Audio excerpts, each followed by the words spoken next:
Hello everyone. Welcome to the YouTube Mall Builders Thursday Night General Hangout. Thursday's hangouts are for the general discussion on mall railroading that we all can set a topic to discuss for the night. Thursday's hangouts are the proud sponsor of the Tuesday night presentations, the YouTube Mall Builders, eMag, and the YouTube Mall Builders live show. I want to say thanks for everybody joining in tonight's show. And here's your host for the night, Johnny Reb of Southeast Rails.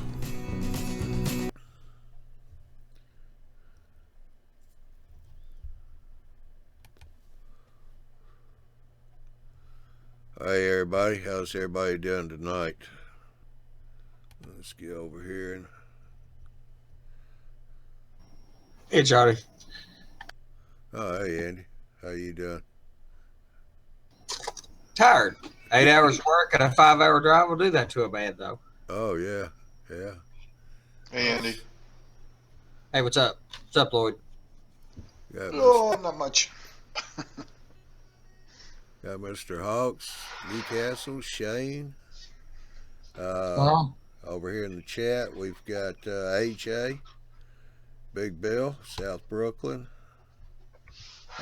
Dude, how y'all doing? And Dwight, David. Get rid of this one that was left over from last week.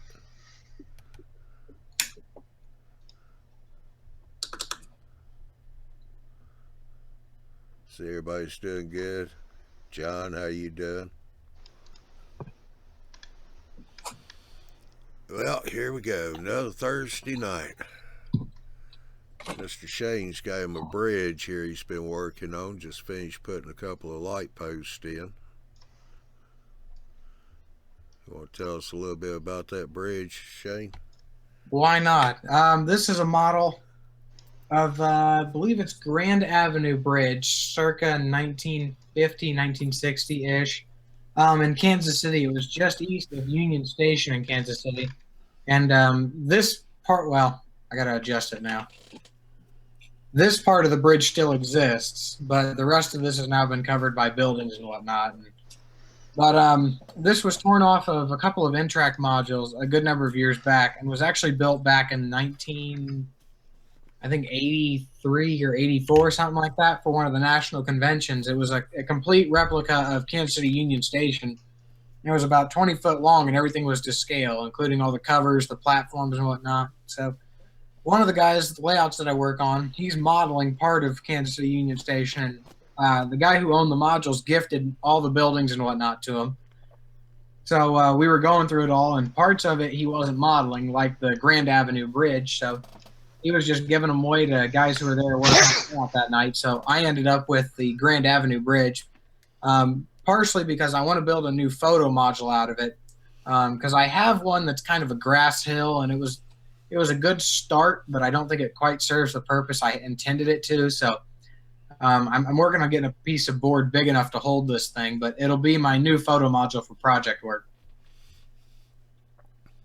But like I said, since it was done in 83 or 84, it's seen a few train shows, and it's also seen quite a bit of storage time. So before we came on the air, I was working on up underneath a lot of the wood and plastic structuring had either broken loose or fallen off, and there's actually still quite a few of the stanchions and pylons in the structuring that are missing. So there's a lot that needs to be added on and fixed. But for how old it is, I think it looks pretty good. Yeah.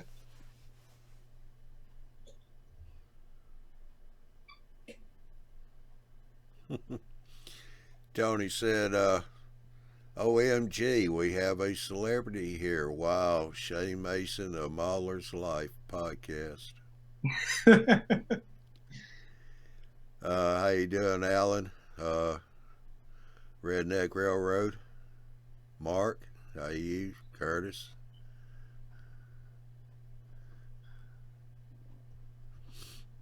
Yeah. I don't know if that's so much celebrity, more infamous than famous, but Yeah. Yeah, it's what, last week or week before you was working on those modules. You still working on them, or did you finish them up? Yeah, I've I'm far from finished. I've got all the track work down. I was working on my 8-inch switching layout last week, and I got the yard done 2 weeks back, and I had just finished putting in all the industrial sidings this week. Essentially, it's just an 8-inch wide. It's a 48, a 36, and a 24 that all bolt together. And it's made to take to shows, and I'll have a switch list set up, but it's kind of an introduction to operations for people who have never done it. It's just kind of a condensed yard kind of thing.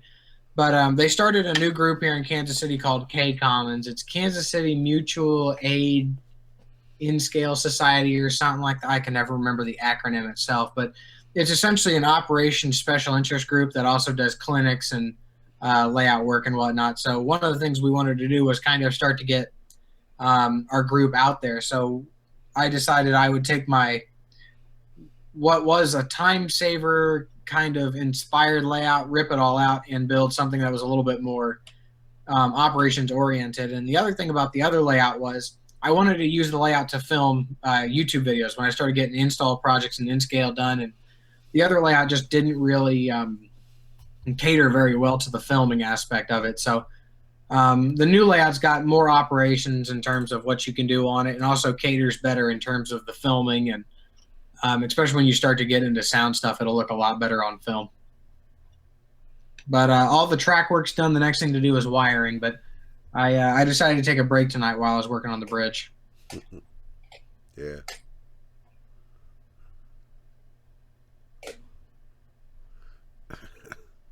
Mr. Hawks.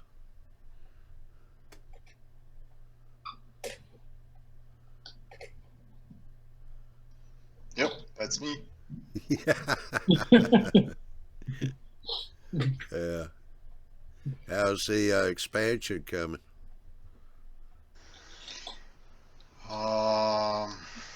Pretty good. Pretty fast too. Already did the framework for 2 sides, and tonight I built my wall. This wall here. Yeah. So got to go buy some gyprock. So Okay. basically all framework. And probably tomorrow I'm gonna start on the staging at the bottom All right. to get at least that done. And I've noticed that I've got a little problem that I'm gonna have to solve.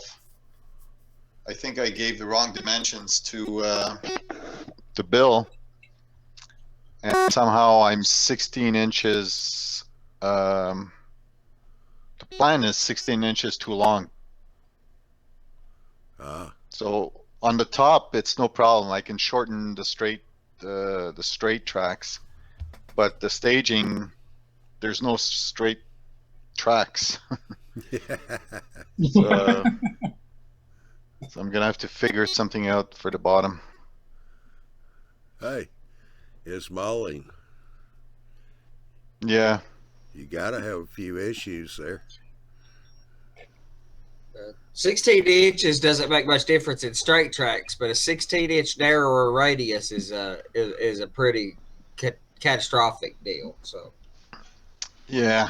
we'll find it. I don't know if I can show you. Hold on. If I can remember how to do this. How does it work again?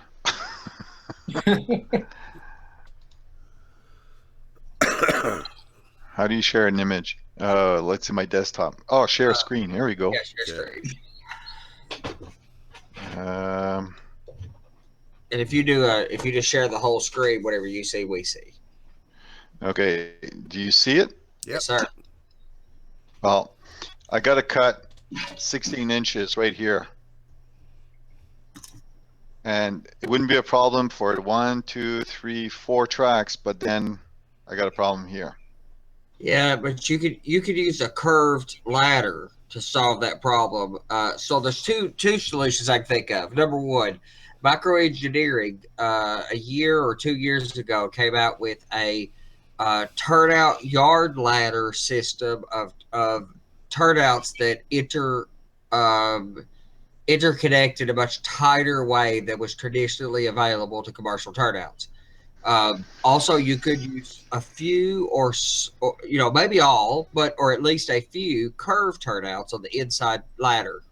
So there's also some tighter ladder designs where you would come in and pitch out and use a three-way turnout. So in my staging, I'm going to use a few three-way turnouts to butch the yard, to butch the ladder up, because the ladder is just lost staging yard length. So I'm going to use three-way turnouts to tighten the ladder up and shorten the ladder so my tracks are longer. So there's a couple ways to skin that cat, and I don't see anything in front of me that would not be resolvable. One, you could lose the first turnout and just keep it double track all the way around to the return loop and use a crossover to allow to allow trades to enter and exit the return loops in different directions. So you can keep that gains you 12 inches right there. You can pick up a foot just by losing the first, not that with the one all the way down to on the straight track, the one at the far left. You could lose that first turnout, keep the two track and move the ladder to the left, keep the second track all the way around the curve, all the way around on the inside of that curve, so you have a two track headed around toward the return loop. And then right before you go into the return loops, use crossovers to allow those. That also gives you a longer return loop. You could have a return loop that would be 40 cars if you ever needed to. So that's an easy way to pick up another 12 inches. And then to pick up the extra 5 or 6 inches, just your last turnout on the far inside end, just make that curved turnout. And then you've got your 16. Okay, I see. Or another thing that I'm seeing is that radius through single track there. If you made that curve switches coming through there and started your ladder back there, I know it's going to be a little bit tighter coming through that skinny section on that top wall there, but it's a way to start your ladder further back and then kind of branch out as you get closer to that spot where it starts to make the corner. Okay, yeah. I mean, all it's going to do is increase the length of the about those first 4 tracks, because you really can't expand that fifth, or what is it? 1, 2, 3, 4. So that 5th and 6th track there. 4, 5, 6, 7. Okay, yeah. I'm sorry, 6 and 7. You really can't get up to that 6 and 7 track till you get out to where it jumps out, but it would drag all the rest of those tracks out. I mean, essentially compensating for what you're losing, at least a little bit. Or at least that's one way to do it. Surely there's 1,000 ways you could come up with. I just have to check my plan. Yeah. Yeah, if I could check my plan, I don't remember which one is. Okay, that's a main line. And that would be the other main line. Because you're buzzing, Hawks. Pardon? You're buzzing. I'm Your buzzing? headset's buzzing when it gets out of range. Okay. I was wondering if this line could go into this one instead of having them both go out that way. Anyway, there's. Hey, you got a lot of possibilities. Yeah. AJ, let's see. Let me get back over here. Yeah, he said time to extend the house by 16 plus inches, or maybe 16 extra feet. I told my brother. Hold on, I was just gonna. I told my brother. I'll try to move the camera this way. See, there's a door here, and yeah. I'm able to move. I could move this door 18 inches over, but it's way too much work. Yeah. Curtis.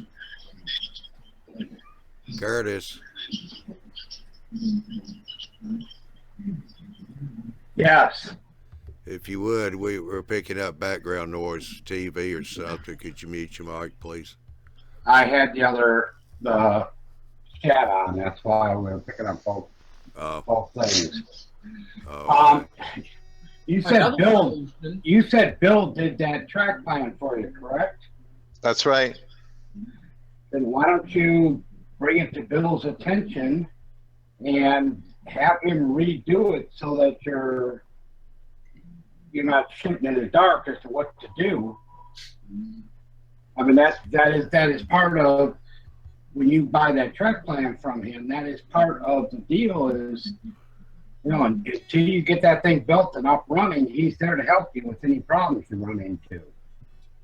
I thought that I didn't want to bother him just for. That's his job, man. And you're not bothering because he likes to solve things. Or another solution, if you extend that out, just take the door out and make it a duck under.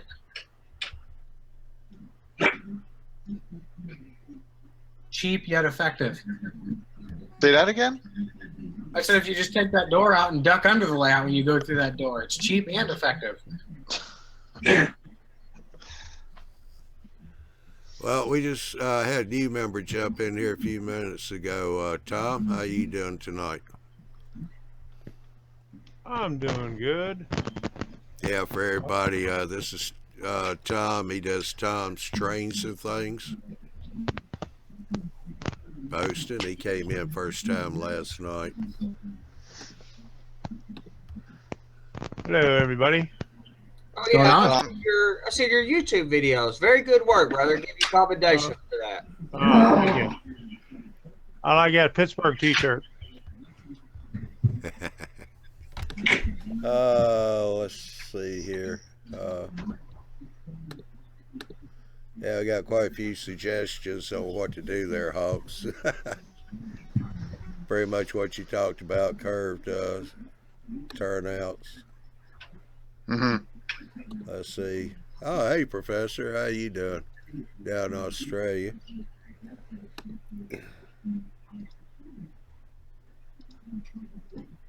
Welcome to Tom's Trains. Oh, heads up. Yeah. I'm surfing the web, don't mind me. That sounded familiar. Yeah, Dwight said he enjoys your videos too. What's really weird is I just went over to go look at his page and I watch his videos, but for some reason I wasn't subscribed, so I had to fix that. Oh, okay. Thank you. Yeah, it's weird. I watch all your videos, I get updates for them, but I wasn't subscribed to you. Well, fix that problem. All right. Yeah, I'll have to admit Got one same. more. Yeah, I'll have to admit to the same thing. I'd could have swore I'd already subscribed, but when I looked at him the other night, it showed I wasn't, so I went ahead and subscribed. Oh, there you go. All right. Thank you. Appreciate that. Yeah. No problem. Like I said, I watch your stuff. I just don't know why I wasn't subscribed to you because, like I said, I get all the notifications and updates. Well, I noticed that on my demographics, I look at it and like 70% of the viewers are unsubscribed. Uh-huh. So I guess I got to call out to ask for them to subscribe one more time. Yeah. Well, $5 in the mail doesn't hurt either.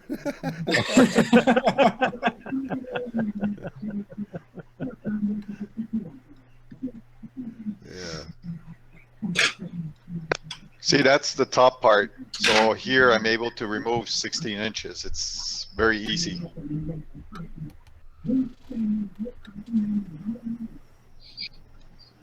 Right here.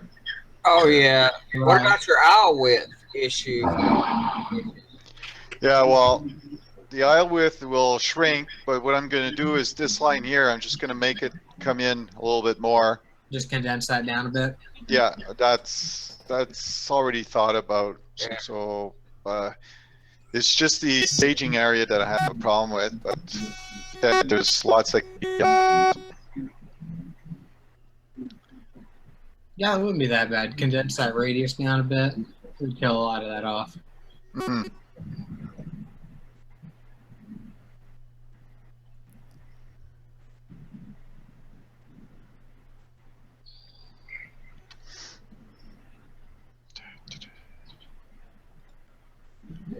So that's what I'm going to be working on for the next 2 months.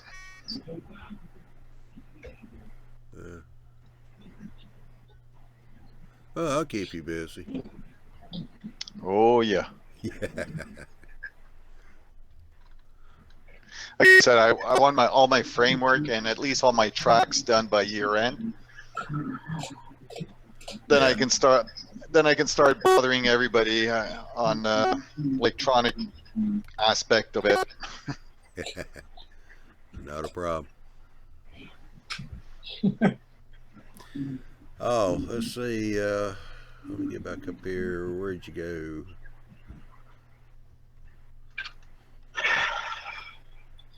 Yeah, for some reason I was thinking AJ was over in India, but I guess not, because he had made an earlier comment. It seems I moved to the wrong side of Missouri. No comment. Kansas City seems to have more activity than St. Louis. In terms of railroading, yes. I would assume that's what he's talking about. Yeah. Yeah, the Kansas City is absolutely wonderful, and the amount of traffic we get, pretty much the second largest hub for rail traffic, a crossroads for everybody. KCS headquarters comes through here, plus both of their east-west subs, plus their north-south main line rolls right through here. I mean, pretty much everybody interchanges straight through here. There's a lot of short lines that service, so the nice thing about Kansas City is there's just so much. Between Kansas City and then the surrounding areas, when you go to Topeka and Emporia, St. Joe's got a little bit of activity that's kind of cool to watch up there. They've got some neat yard motive power up there, but Kansas City's nice. The nice thing is, like I said, is with so much activity, you can never get bored.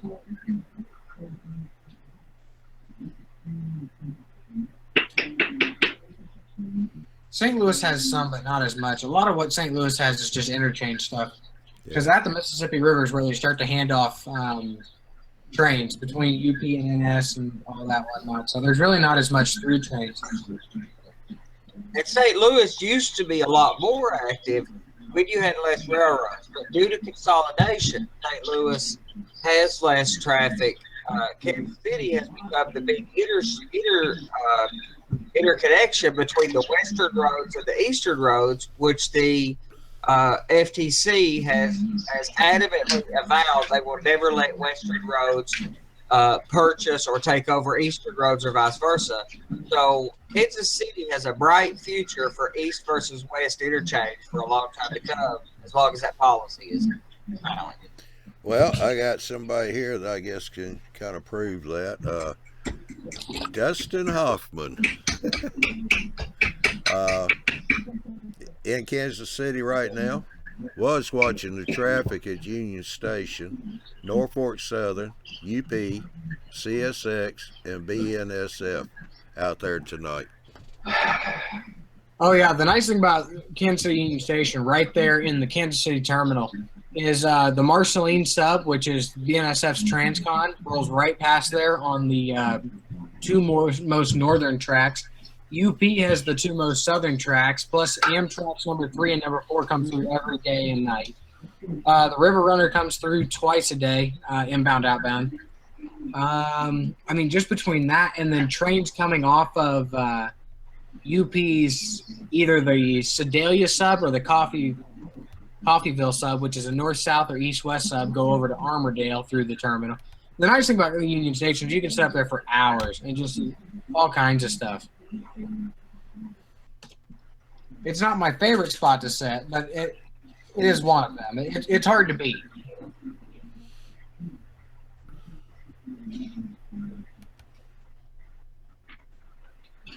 It really just kind of depends on what you like, though. That's the biggest thing about Kansas City is that it caters to a lot of people. If you like the slow-moving trains, go down to the West Bottoms and watch them take trains between yard to yard. If you like the quicker stuff, go out to towards Eton Junction or I would say Sugar Creek, but their cops are kind of picky about people sitting next to the track. But if you want to see faster mainline trains, start heading out east or west a bit. You know, there's just a lot to offer out of Kansas City. So what side of town is the steam power and the helper districts and that kind of stuff? That's what I like. A lot of the main line or the flatland mainline high speed stuff is going to be more straight east, straight west, especially the Marceline sub as you start going out towards Atherton and whatnot. Yeah, there's no steam equipment anymore. So no, not in Kansas City. well, no. So you got to go to Cheyenne or Chattanooga. Yeah, if you keep going west, just keep going. Yeah, Dustin also said nothing like eating barbecue and watching trains. I tell you what. Although I'd assume he's talking about Jack Stack, which is right there next to the Kansas City Terminal. It's on the north side of the tracks from Union Station, Yeah. which is good, but it's a bit pricey, honestly. If it were me, I'd go over to Smoking Guns in Northtown. How you doing, Otto? Yeah, he wants to know if we can post Tom's website. I'll post it in a minute. You want to post it in chat there, I guess, so we see it. Yeah, I'll go find it for him. You know me, I try to do something different, and everything goes south real fast on me. Oh, thanks, because I don't know how to do that. Yeah.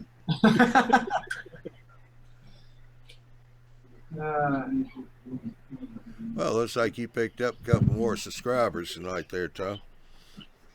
All right, that's good. Yeah, you'll get our bill at the end of the month. Oh, okay. I'll be looking for it. Yeah.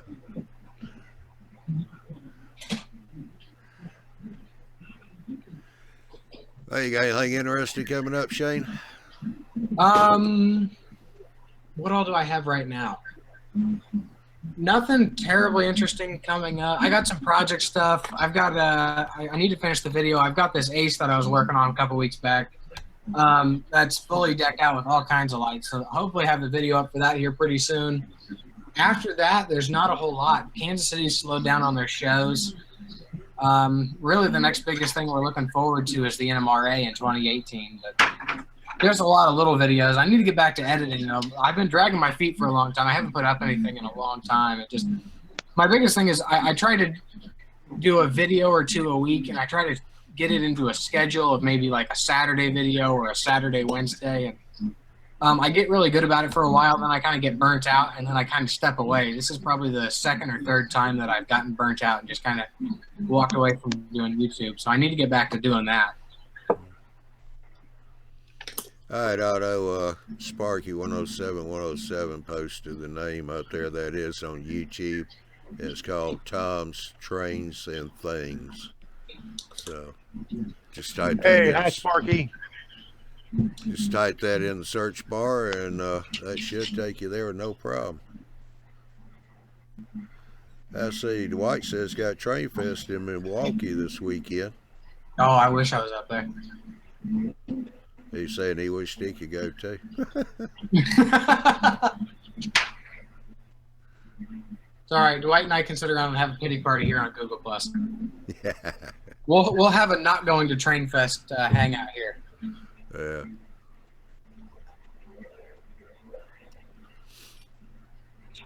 All right. Anybody know how to unclog the tip on the Expert? Yeah, you use the wire that came with it.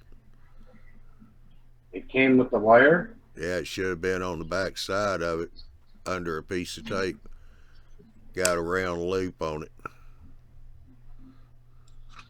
Well, golly. You find it? I threw that box out. That may be an issue. It's usually taped to the bottle. Well, I got the other box. Let me see if it's in here. Nope, there's no wire. All right, then you'll have to do like I did. Get you a piece of stranded wire and pull one of the strands out. Use that. Just make sure it's decently straight. Don't have a lot of kinks in it. I would have thought that the solution itself would eat whatever's in the little tube and would keep it clear. No. That's one glue. You do have to keep the top on it at all times. When you glue something, put it down, put the top back on. Well, It's a great glue. I like it because it gives you a little bit of working time, about 15 seconds before it's, cured up. But you do have to keep the top on it.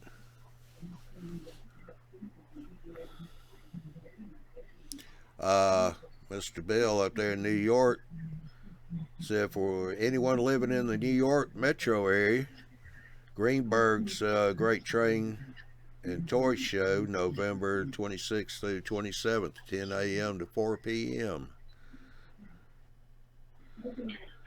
Yeah, let me go see if I can find something to clean this.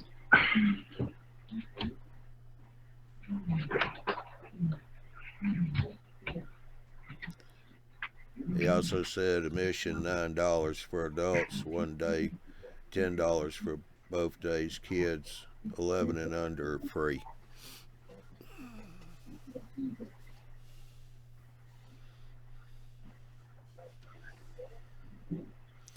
Yeah, Sparky, that's the thing. Tom can't type in this chat over here because he'd have to open up a whole new browser and go to YouTube to do that.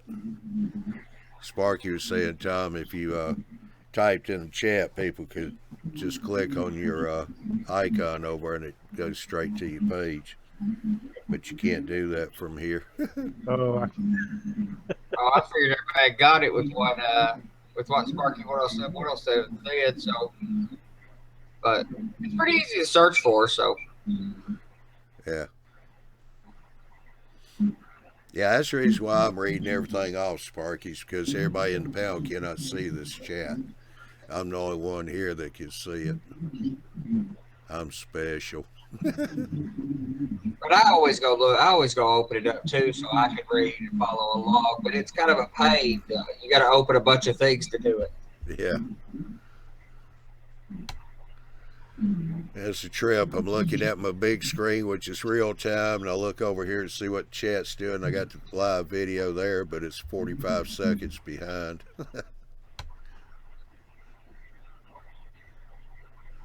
So,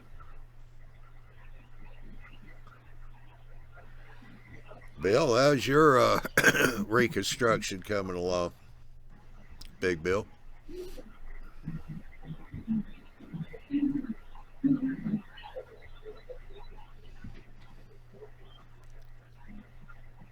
There is some room left on the panel here if you want to pop in for a few minutes.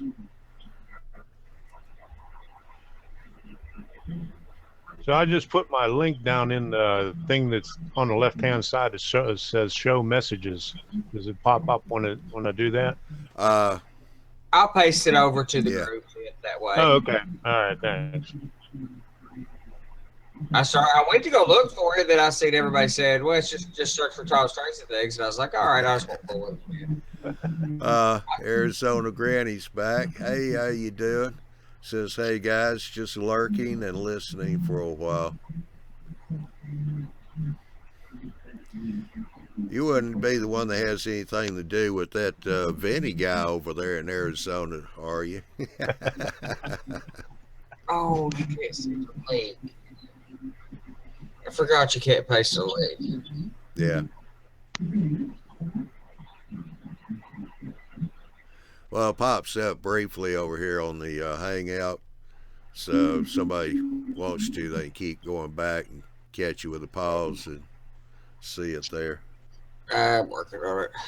I'll outsmart YouTube somehow. Okay, she doesn't know Vinny. Lucky her. Nah, I'm just kidding. Hey Eric, how you doing?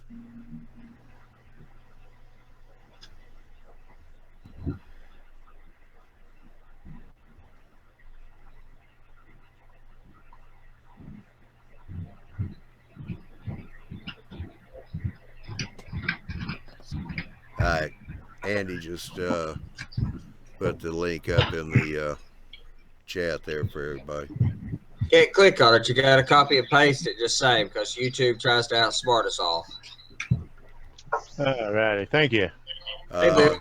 Sparky 107 said, Granny likes cabooses. Anyone have one to share?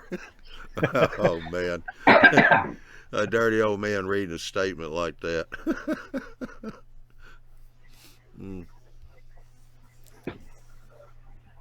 Hi, Bill. How you doing? I am well, thank you. How are you guys doing tonight? How's everybody doing? Tom, nice to see you on the panel here. Good to have you on. Good Hi, to Bill. be here. Hey, Mr. Hawks, how are you, sir? I'm myself. Very well, thank you. Very well. Andy, very good to see you. John, Shane. Did you figure out your signal system yet? No, not the signal system, NCE. Sorry. Yeah. Yes. I'm thinking my project for a second.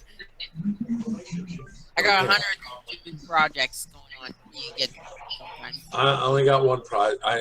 I corrected the NCE problem, found out what it was. It was a bad flat wire, RJ12 wire, and changed it out, and all systems are go now. And now the next project I'm working on is redoing the curve track. I brought it down from a 24-inch curve to a 22-inch curve. And I also put in the I also installed one of the Rail Crew Rapido new thing that they put out, the Rapido Rail Crew, where it has that laser light that uncouples the cars. So did that, and got 14 more of them to install. I might be out by New York City in April. April of 2017. Well, come on down. I'll give you the 65-cent tour. Damn, it went up. Well, a nickel. Come on down. I will go down to the Transit Museum. I'll take you on this the tour of the New York City Transit Subway Museum, and Well, hell, that's a whole day right there. that's it.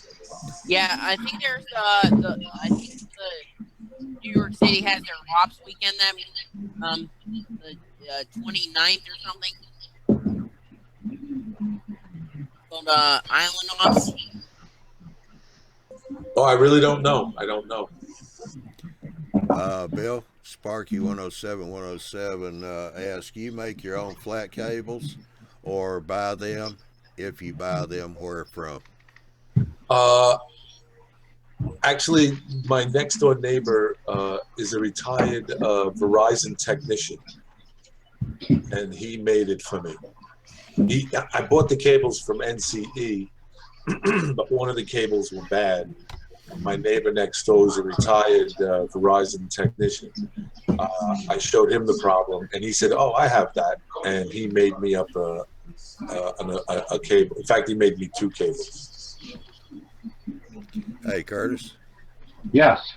Can you mute your mic, please, because you keep tripping the mic and going straight to you all the time.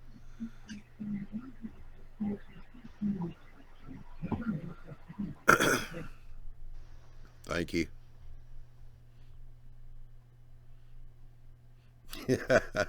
Yeah, I won't repeat that comment, Bill. But anyway, Sparky said thank you. Okay. What was the comment? He was just being funny. He said, you suck, Bill. LOL. Oh, well, I've been called worse. Got a neighbor that does it for you. And they're easy to crib. You could buy a set of crimpers for $22 and YouTube how to crimp them. It's an RJ12 telephone connector. It must have 6 conductors in it, not the 8 that a computer wire has, not the 4 or 2 that a telephone wire has. 6. So it's RJ11's telephone, RJ45's computer, RJ12. I promise, if you YouTube that and buy you a $20 crimp tool off of Amazon, you'll be fine. Well, the situation was I just happened to be talking to him in regards to, I actually, it was a random conversation, and he just asked about the railroad, and I just said, you know, I have this problem with the wire, and I brought it out and showed it, and he said, wait, I got tons of stuff in my garage, let me look. So we walked into his garage, and he started pulling stuff out from when he worked, and sure enough, he had a roll of the wire, and he had some of that connector, the heads, and he basically, we looked at I said, it has to be this diagram, and I showed him the diagram from NCE, and he goes, oh, that's easy to do. And right there, while we were talking about the Chicago Cubs and the Cleveland Indians, he put it together for me and said, how long do you want it? And I said, 7.5 feet, and he just whipped it up, so he made 2 of them. So, sorry, Dave. That's the way to do it. If you got a neighbor, walk to the neighbor's house. No doubt about it. Take advantage of everywhere you can find favor in life. But in the absence of that, they're still pretty doggone easy to make. No, I'm sure. Yes, you're absolutely correct. You know, but when you think about it, though, what if you buy the crimping tool? You know, I know it's a $20 investment, but how much? I mean, really, after you make what are you going to do with it afterwards? Yeah, odds are a normal person will never do it. And that's why we've had this conversation a lot on here. And I've always said, just go buy the wires and call it a day. But if you do care about making them to a specific length, or you're going to need enough of them, then a crimp tool is $20. So there's not an expensive route either way you go. Neither one's expensive. Hi, neighbor. Hi, Dwight. You can always Andy. sell them to Sparky. Yeah, well, let's see. That would be excise. What's that? Import tax is like $350 or something. Yeah. Andy, Yes, sir. you mind kind of watching out? I got to step out for a minute. I'll keep him in line. No worries. Yeah. And also, they talk about the flat cable. By all means, the flat cable's cool. You know, it's easier to snake through certain situations, but the size or the form factor of the wire is irrelevant. If you have 6 pieces of copper from one side to the other, you're fine. I use round cable for everything because that's what's available. I use computer network wire because that's what I've got, you know, boxes of that stuff. I got 1,000 feet laying over here on the floor. So, and you can buy 1,000 feet for $40. So it's really cheap. But the flat cables are cool. This is the rail crew thing from Rapido, and it comes with a wire harness that you plug in, then you run the wires. This goes right underneath the layout like that. And when the train goes over, there's right there's a little laser light that turns on and it uncouples. Don't ask me how it does it. It's electromagnet. Yeah. And those are in the turnout machines. They have 2 things in that line. They have the electro uncoupler.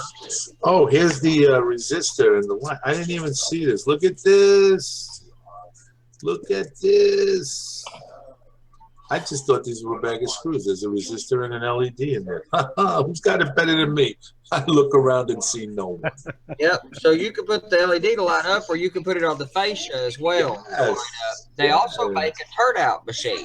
It's a solenoid, so it's not slow motion. It's just fire. But you can also just buy the head that turns.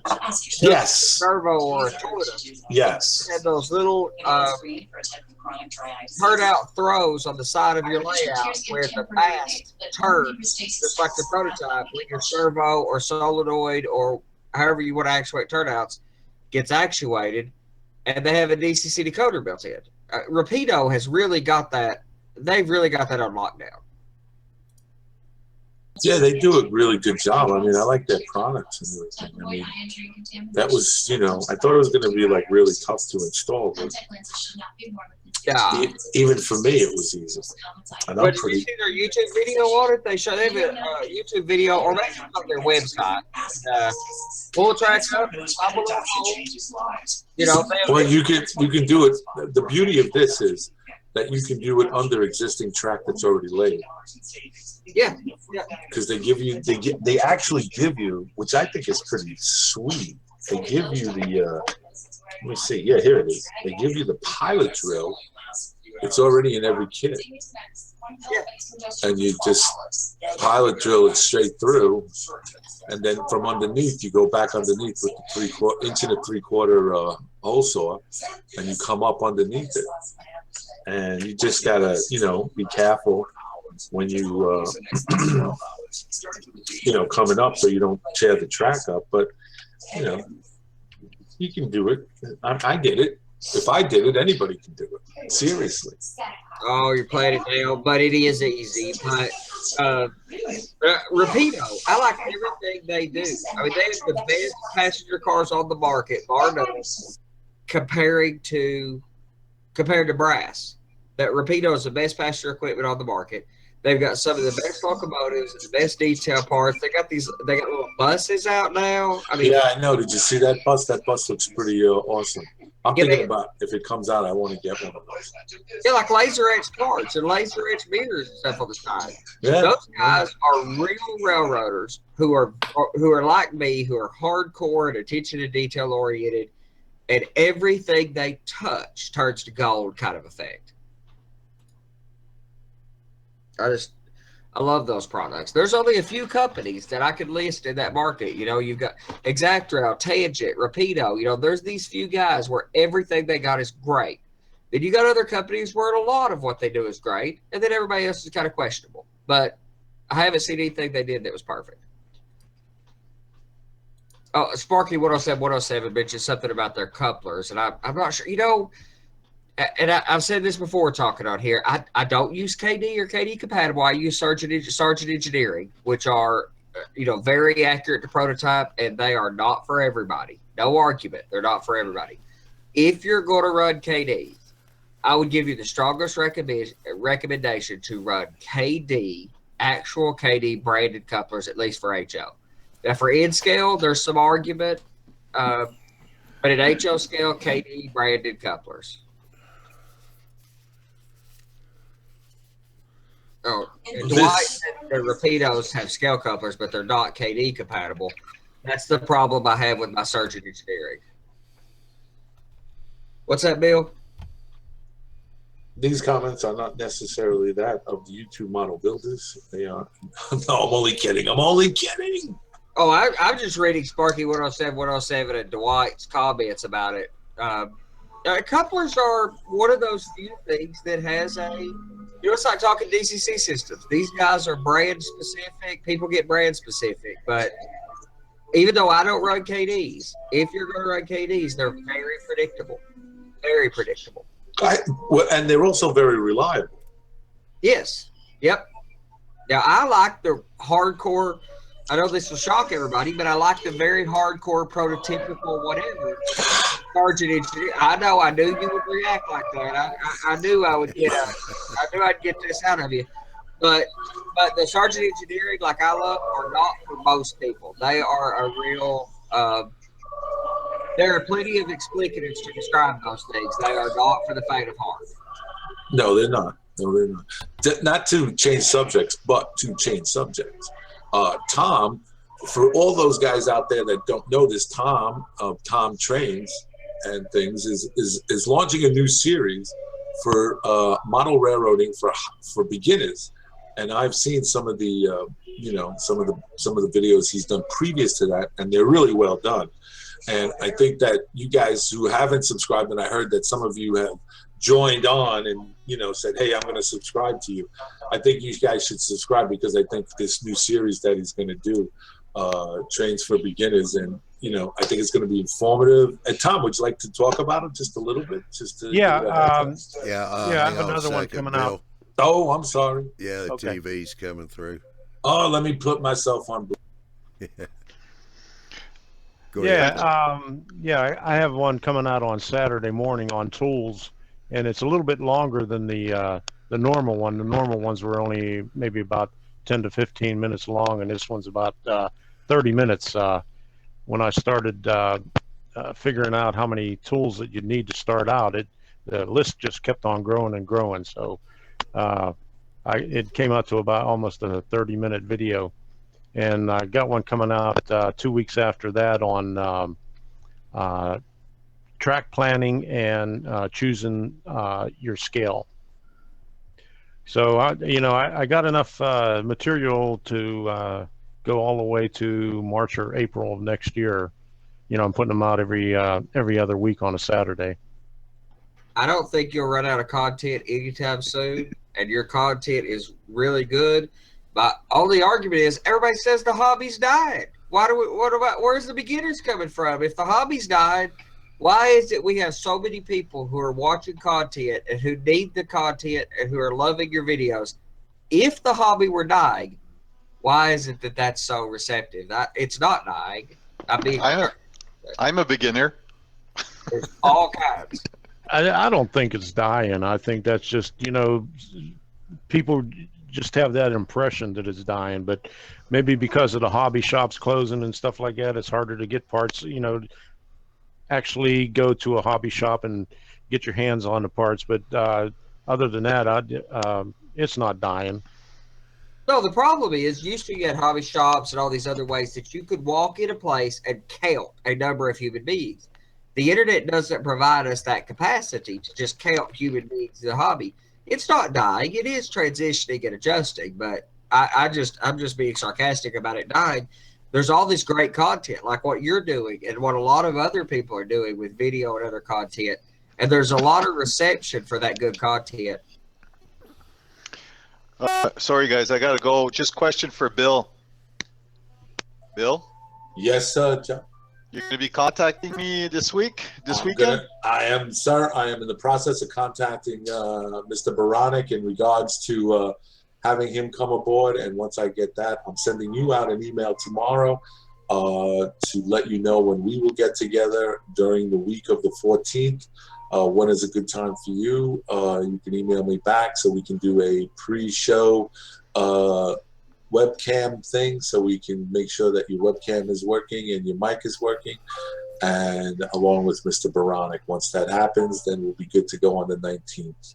Hey, I'm all prepared. I've got a movable desk that I can bring all around my layout.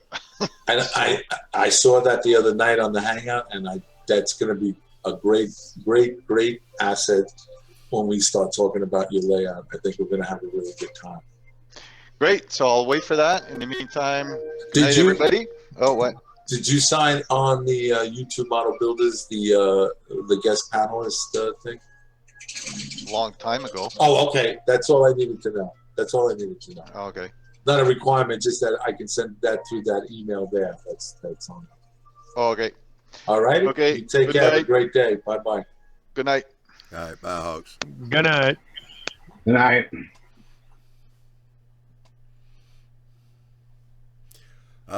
Dustin has made the comment that very much a beginner. I don't think it's dying. It's just evolving. Jim, we don't like you. He just said he got into Vegas.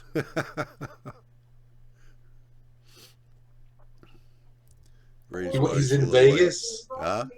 He went to Vegas? Yeah, he went to Vegas. Wow. I lost a lot of money there once. I went there and they had this betting table, and for like $50 you had to guess the number between 1 and 5.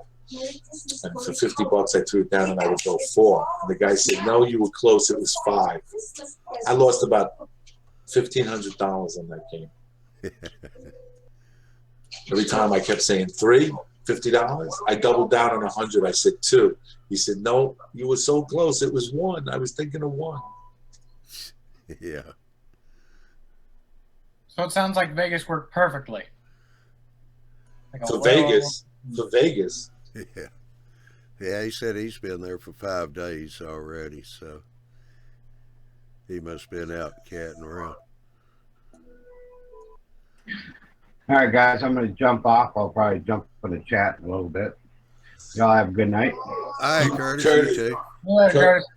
Good night, Curtis. Powerhouse is looking good, Curtis. Thanks. Appreciate you coming in. Yep. Tom, appreciate you coming in, and we will talk to you guys later. Sure. All right. And Andy. We can't hardly hear you there, Newcastle. Andy. I had to give him. Sorry, I'm making all kinds of racket with a dribble tool. So, this is from one of my previous live shows on my thing. It was a Sparky 107 asked this question on one of my live shows, on my own YouTube channel.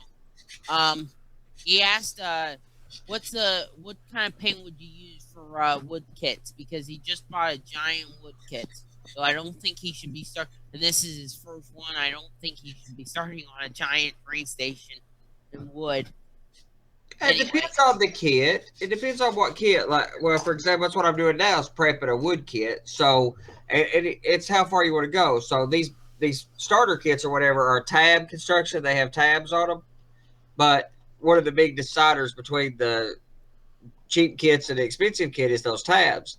So I cut the tabs off from them and then take 16th inch square stock and make my quarter posts out of that. So I could turn a $30 kit into the equivalent of a $80 or $90 BTS. But these wood kits are not that hard. Size matters. It's an undertaking that may be daunting, and they're about a detail. Most of them aren't that bad. Paint is a big variable. It's just a big variable. It depends on what effect you're trying to get. So if you want a peeled paint effect, there's a few ways to get that. I like using latex rubber cement, latex cement, rubber cement. And then, but to get a certain effect, you've got to have a very thin coat of acrylic paint over it so that it'll scrape, so it dries quick, and then so that you can rub that rubber cement to get the peeling paint effect. But if you just want a clean coat, then it's just really variable. What's the effect you're looking for? Yes, Shane, that's really interesting, man. I'm totally into this ESU stuff that you're talking about. So, all right, I'll pop up another one right quick. Oh, and laser art, man. That's laser art's good stuff, no question. And most of these wood kits, so any of these laser cut wood kits are all in the same vein. They vary from $20 to $100. They're mostly the same construction methodology, etc. There's subtle differences, and the paint mostly applies. There are some realities because it's laser cut. If you're building a fine scale miniatures or South River Model Works, then there are some differences because they're not laser cut. These laser cut kits have a burnt edge, and you've got to take that into account that it's basically burnt. Yeah. He also was wondering about glue. Okay, I've done CA. A lot of people use CA. I like wood glue. I use Gorilla. I mean, it's Gorilla brand, but it's not Gorilla glue. It's wood glue, put on with a micro brush that I just dropped. But I use wood glue. I didn't used to. I started with CA, but the CA gets brittle. Wood glue is slow, and you got to do this kind of job with clothesline, whatever. Those things. Thank you. My proficiency with the English language is a little rough, but it's been a long day for me. But it's slow. Wood glue is a slow process. But if you're building a kit you really care about the quality of, wood glue is unparalleled at lasting, at soaking it, etc. However, I state up first. If you're going to do if your end result is going to have any see-through paint, if it's not going to have see-through paint, it's going to be a perfectly painted copy, then build the substructure, brace it, then paint the sucker. If you're going to have peeled paint like this is, or faded paint effects, the painted paint effects, I have better luck with a paste of a paste of chalk and alcohol to get this real faded paint effect, and put it on kind of thin, and then sand it back off so the stain comes through. But if you want a peeled effect or a faded effect, you got to stain the wood first. Stain them like this. You can either brace them ahead of time, but I find trouble bracing them ahead of time with the way I cut the tabs off and make my quarter post. So I stain them. You can stain both sides. I stain one side. Don't use water. Use these are shoe dye based, or whatever, and even India ink and 91% isopropyl still has an amount of water. But even these curl it a little bit. But I stain them and lay weight on them and stack them up, let them set overnight with weight on them and dry, and then they stay close to flat. And then by the time I adhere them or put them together or cross brace them and everything, they're square. If you're going to do a perfect paint job, then just put them together and spray paint it. Joe G's got up here. Does anyone know of glue that is stronger than white glue and weaker than super glue, so I can take apart the two objects if I ever need to in the future? He's talking about plastic. Plastic's tough. I take plastic stuff apart by just using light plastic solvent, and then go back and wipe a little solvent on it, and it'll split. But if you use solvent on plastic, you're going to damage it. It's going to have some misshapenness to it. If you're doing other types of kit, and maybe even plastic, I don't know, contact cement. I love contact cement. That's a great thing. And you can pour the acetone to it, and the contact cement will release if you don't put too much on there.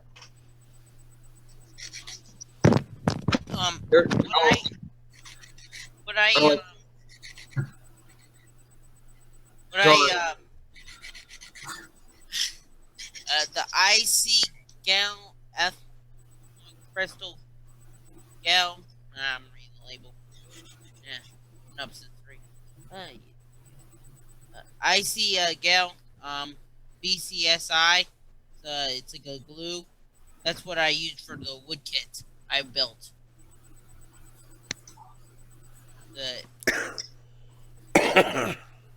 Yeah, I use Aleen's. I use Aleen's for a lot of stuff.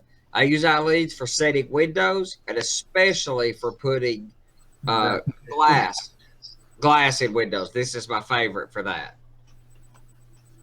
I use that a lot also. Going back to that kit that Sparky has, I seen the video where he did the mail call on that.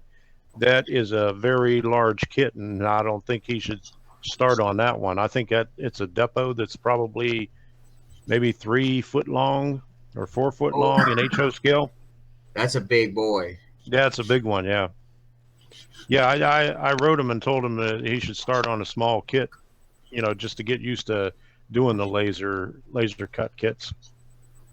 American Model Builders, $20, $30. You can buy these kits that are just that are dirt cheap. This one I'm working on now starts out as a $30 structure, $30, but with a little bit of work on it. Like they come with the walls at this tab construction with tabs that interlace, and you cut those off, and with the tabs you interlace them, and then you put cover strips over. But there's always holes in behind that. So cut the tabs off, put a 1/16 inch wood stock in the corner. There's some things you can do to them to really make them good. But even if you buy these $30 kits and slap them together, they still look good, and they'll still let you get your feet wet for $30 or $20. Yeah, we got a new guy in here. I hadn't seen him before. Let me get back up here to. A couple of good comments. Oh, where'd he go? Here's the glue. All right, Stuart Trains 98. One of his comments was Tester's liquid becomes brittle over time, and depending on the parts can be taken apart, but not always. Let's see. Yeah, he said I use Aleen's tacky glue on all wood laser kits and have never had any issues. That's something I use a lot of, is Aleen's tacky glue too. So That's, Not good for plastic, but for wood, it's a good product. yeah, it's good. It's real good for that. Gives you I some don't know of a working good time. glue plastic with that's easy to take apart, because all plastic glues are solvents. They melt the plastic and literally plastically weld the parts together. And the problem with testers is it does a very weak job of melting the plastic, and hence it doesn't get a good bond. And that's why I like 10x7 or MEK. I have MEK. I bought it by the gallon, $23 a gallon. I'll run out of that sometime in the mid 2100s. Yeah. I've used a 10x7R to take apart an old plastic kit. You just run it on the joints and let it work in for a little while, and it'll release the it'll soften up the plastic where you could take it apart. Yeah, You that's just what I've done that too, and made mistakes and used it to do that. Just remember your part will be damaged a little bit. It'll have some waviness or whatever because you have softened or melted that plastic. It's not going to be perfect.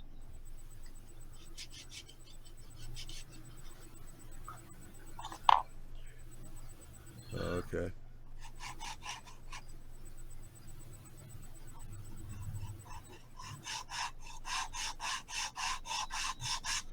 Well, I'm glad to see you made in the chat there, Stuart. Well, guys, I'm going to take a leave. Tom, good luck on the new channel, on the new thing you're doing. And if there's anything we at YouTube Model Builders can do or help in any way, please give us a shout out. Okay, I sure will. And thanks for the help so far. No problem, Tom. No problem. We're rolling this together to promote the hobby and to put the F word back in it. Fun. Yeah, right. Fun. Yep. All right, Bill. Good seeing you again. Take care, guys. Be well. God bless. See you guys on the radio. All righty. We'll see you. Bye. He has some of the best philosophies about this hobby. The putting the fun back in it, or remember at the end of the day, no matter how serious we take ourselves, it's just we're still grown men playing with trades. I really appreciate his philosophical approach sometimes.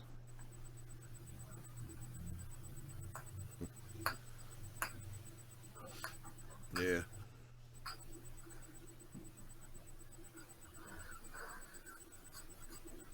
Now, Joe G's got up here that he has an engine that the body and the walkways won't fit together. He thinks the walkways are warped. It used to be more of a problem with some of the plastics. Some of the newer plastics are a little better at that, but some of the older plastics were bad to do that. You could heat them up if they're bent away. Use a heat gun at some distance and heat them up, reshape them. I've done it, but it's tedious. Yeah. Oh, okay. Yeah. Okay, Raymond. It just hit me. Yeah, Raymond Stewart Trains 98. He had a layout tour in the Piedmont Division about 2 weeks ago, and I was his volunteer. And we were talking about it. But because of his hours that he works and all, it's kind of hard for him to get in sometimes.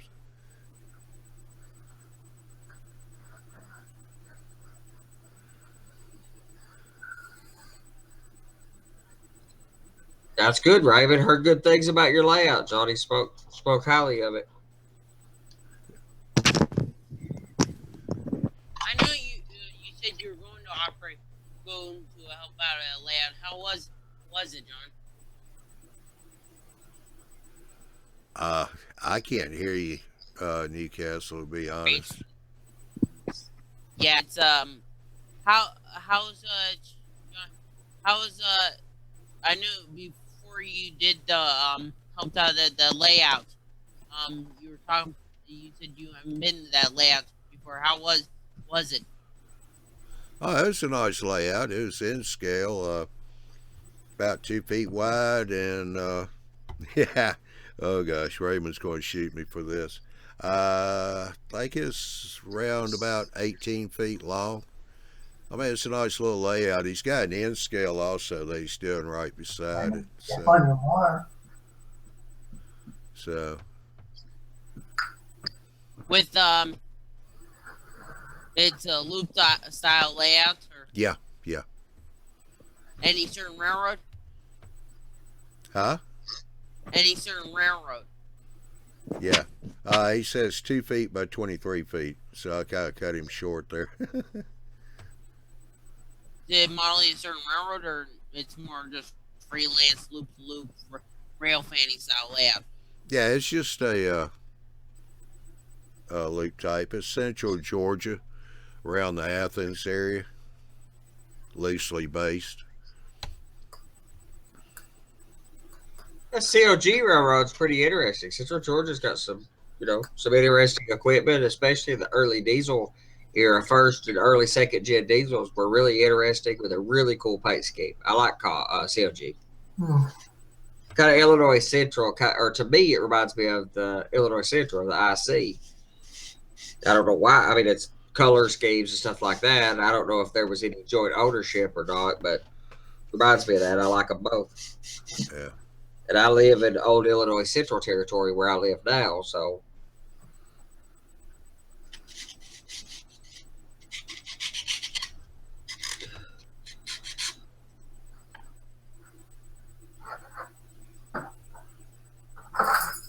Yeah, he's got some switching on it too. It's an interesting little layout. I mean, it's fun to run.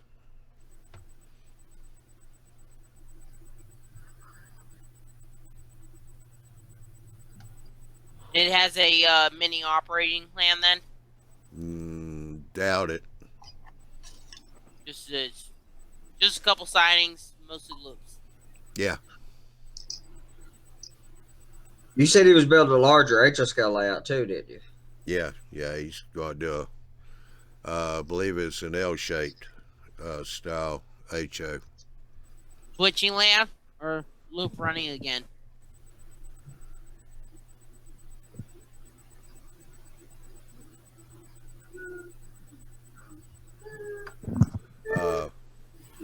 No, I think he's just going to do a little bit of switching. I don't think he's too much into operations or anything like that. He also said they had units painted number 811, 812 in the IC brown and orange that was used to run trains to Florida. Oh, yeah, cool. Yeah, see, all the bridges out here in this area where I'm at now in Western Kentucky, they're all IC trains. And I've got a little fascination with IC more lately. It's too far away from what I actually model, but I do have some interest, especially the history. And there's a really nice lift bridge. I forget what you call that.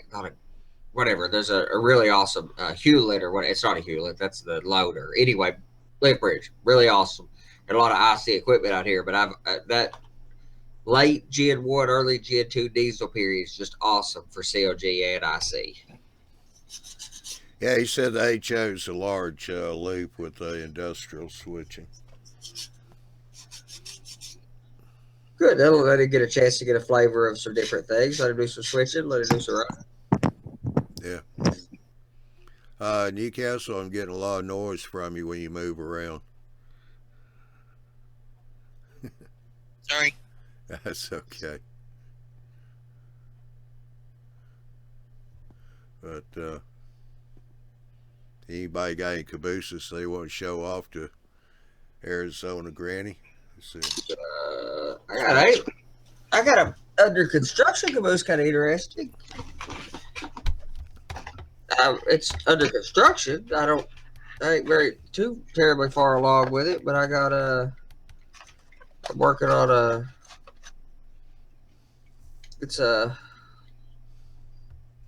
I see Shane's got it's a laser kit.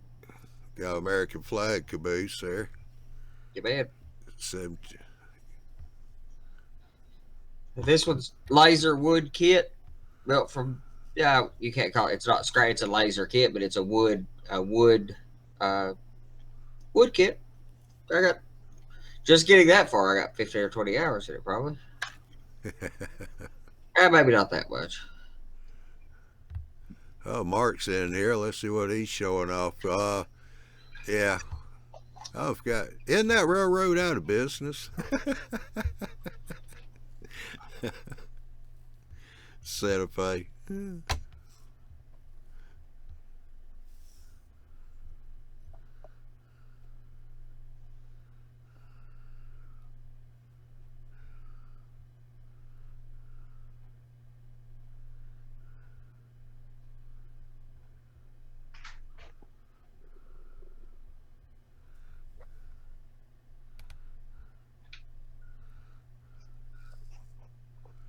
Let's see, Sparky 107, 107. So a bunch of us here in Southwest Canada are going to do mods. Biggest thing is how do we get the youngsters to like the hobby? We are going to do shows. Make them feel included. You got to engage them on their turf with technology, and a lot of the younger guys are into making things happen with computers and automation. That's why I think our hobby is so well positioned with from 3D printing to the Cricut cutters to 3D laser. That's construction, and then the advanced DCC computer controlled Arduino stuff. The younger guys are just fascinated with DCC coding and audio and or sound and things like that, like what Shane's doing. That to me, that seems like makes our hobby such a good fit for what the younger guys coming into the hobby are really interested in.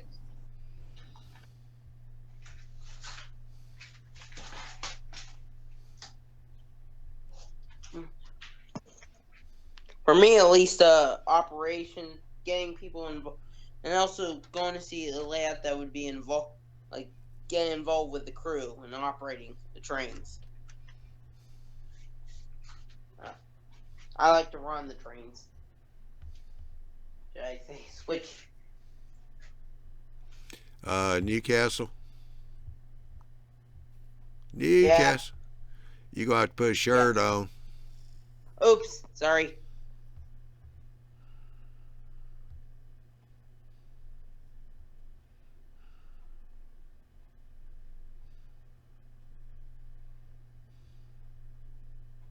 Sorry for that. That's okay. I've been up since 3.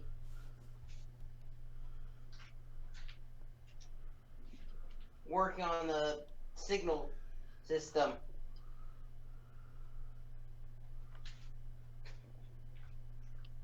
If you can tell, all my tracks pulled out. Yeah. In this corner. AJ says, good thing he's wearing pants.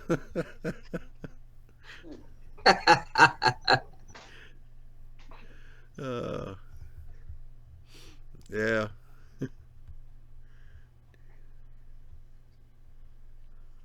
Yeah, cutting the blocks, grinding the tracks, getting all the relays in and tortoises.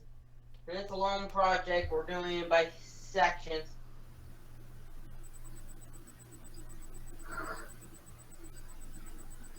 Yeah. Yeah, it's going to. What I'm kind of doing is kind of like the railroads. I have a deadline for each project, get it done, and then get the trains running again through that area. Working it by step. That's what I'm trying to do. That's why I have the branch line still active, and I'm actually using I designed it with this, that if I took out one railroad, I can still operate the second railroad. And I'm using Conway Yard as the staging yard. Normally it's the interchange point. Today, it's the staging yard today. And we run the branch line. The whole main gap, because this is the main connection track pretty much. And this kills the whole main. Yeah.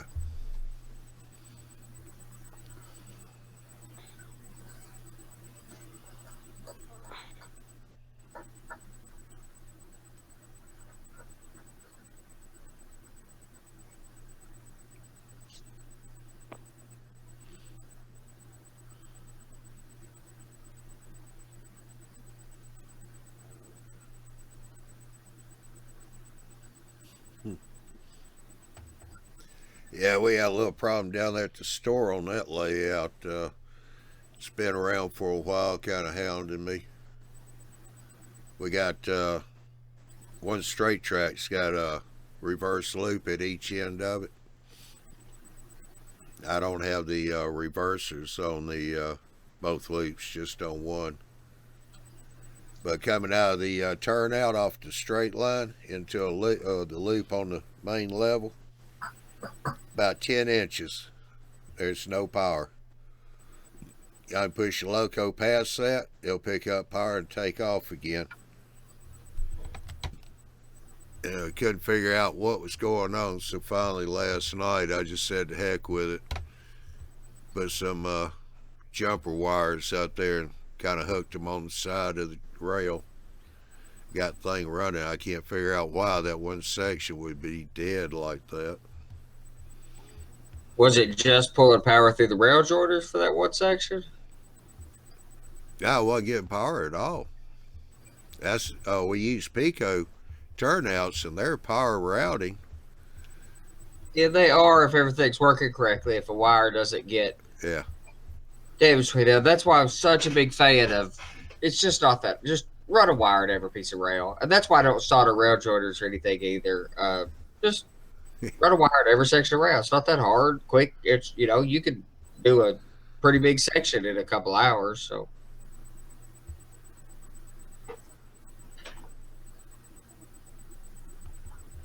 Yeah, I think train's running good now. I don't know. I gotta get Mike to get a DS64 or something, put it on there, and figure out how to get that wired up and all, so that when the train goes around the loop, comes back, he'll switch the turnout the other way. Use a tortoise on the layout. Yeah. Yeah, you can do that with a lot of different things. I mean, you could just put two optical detectors and pull them straight down to the tortoise for all that matters. But that's simple. Yeah. You may not want that, but that's simple. That way, anytime you approach the turnout, it will always try to throw it. That's just easy. Two optical sensors, you'll be out $4. Yeah.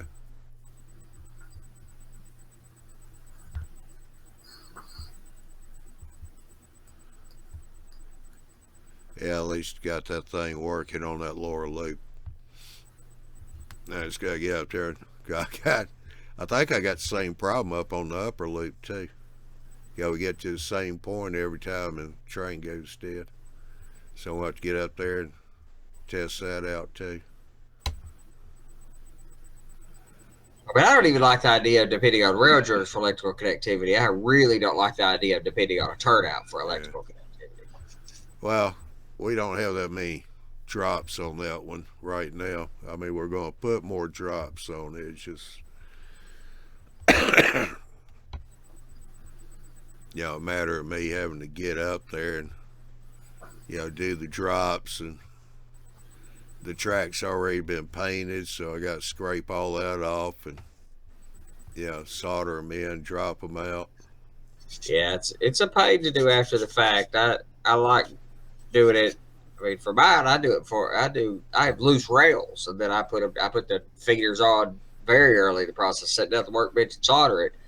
With flex track, it's not always easy, but if it were me, I would put every time you have a rail joint, you got to cut a couple ties loose anyway, so you can have your rail jointers on there. Just tack a wire. You got a rail joint, tack a wire on this side, tack a wire on this side. You got those two sections of rails, and you got two little feeders. Or run you one feeder up and jump it over between those two rails with strip back an inch or something and tack it onto one rail, pull it over a little bit, tack it on the other rail. You just fed 6 feet of track, and it took you, 21 seconds with a soldering iron. Yeah. So. Well, this is one of those deals, I went there not knowing anyway, and we finally got the track plan, or might come up with it, because nobody else could come up with anything, halfway decent for that thing. Then he has laying tracks, soldering all the joints. So we laid the whole thing in flex track, and I was going, what about the turnouts? He said, we'll get to that. Y'all just get the track laid first. Oh my God. So we laid all the track, and then we come in, and he goes, "Okay, time to put the turnouts in. This is where they're going to go." Yeah, we're sitting there cutting track, putting turnouts in. You can do you. I mean, there's no right way to do this. You can do it however you want. That just seems like a lot. I mean, you're going to waste a lot of track doing that, which is not necessarily a catastrophe. But at $5 a strip of flex track, give or take, you're wasting a foot of that. So every time, instead of putting the turnout in ahead of time, it costs you $2 per turnout, base something like that. Yeah. To do it that way, waste that foot of track. Not to mention, commercial turnouts are already a bit of a difficulty to get the alignment right, and that's the reason people hand lay a lot, is so that they can make it free flowing. So I had a crossover that drove me nuts trying to get that thing fit in there right. Well, that's why if I lay commercial track, and I do, like my staging guard, or for most people, if you lay commercial track, my opinion is set all the turnouts in place, pin them down, and then figure out how to fit the flex track between those turnouts or whatever, because the turnouts are not flexible in the the literal sense of bending it, and they're not flexible in the adjustment in your playing. Well, I think Mike was doing this more as a learning experience, because this is that class he has out there on Wednesdays. It seems like I've taken over. So I gathered that. Yeah, the blind leading the blind now. Well, I mean, there's not a wrong way. That's why when I get home, I run in and get on the Hangouts, ask questions, figure out what I need to do to fix it next week. Yeah. And there's not a wrong way to do things necessarily. Not necessarily. If you end up doing a bunch of things on your layout and it becomes so frustrating, or things don't run well, then somewhere along the way you made a wrong choice. If at the end of the day trades run well and you're enjoying it, you're fine.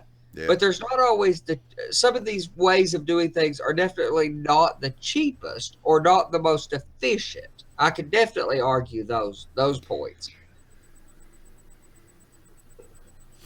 Oh yeah. Well, it just gives all of us something to do at least one night a week. Go in and figure out the mistakes we made.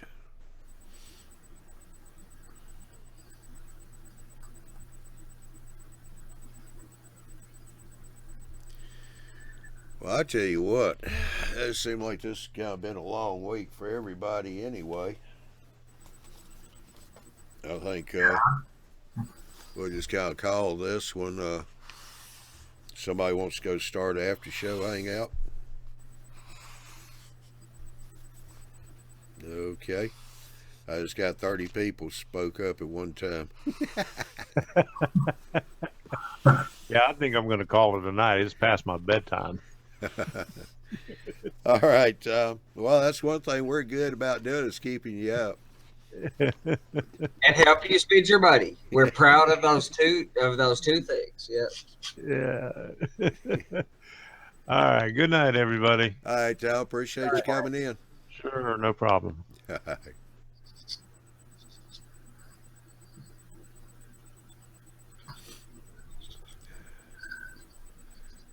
right. Hey, Mark. You want to start up after show?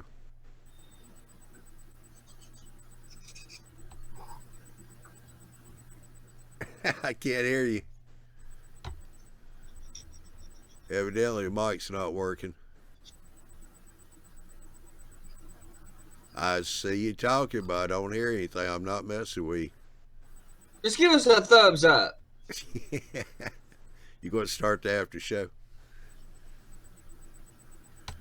All right, Mark's going to spin up after show. So, anyone out there in the chat wants to join on the after show, just look on the community page and you'll see it posted there. And give Mark a couple of minutes, and he'll have it done up. I want to say appreciate everybody over in the chat. Arizona Granny, Dave. All right, Jim, I'll say thank you for coming in, even though you're in Las Vegas. having fun probably. Dwight, yeah, Stuart, Trains 98. Appreciate you getting in here. Good to see you.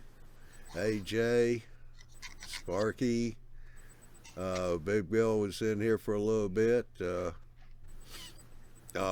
else we got in here? We got John was in here. Joe G. Yeah, always good to see you, Joe. Do what? Can you hear me now? Yeah. All All right. Going to make Hangout now. Okay. All right. All right. Appreciate it. No problem. David, appreciate everybody being in here on the chat. Appreciate everybody on the panel. John, Shane, good seeing you like always. Newcastle. Andy. Seems like we got a new one now with Tom's Trains and Things. Like to see more of him coming in.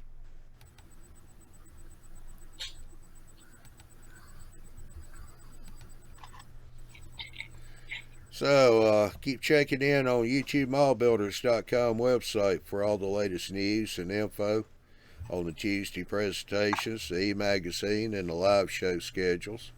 The live show is once every month. That's the third Saturday of the month, so we got one coming up on the 19th, which will be a week from this Saturday. We'll have a live show. E-Mag is bi-monthly, comes out every other month, and we got one coming out this month, haven't we, Andy? Yeah, should be out. Well, it should be out right away. I mean, yeah, it'll be out about middle of the month.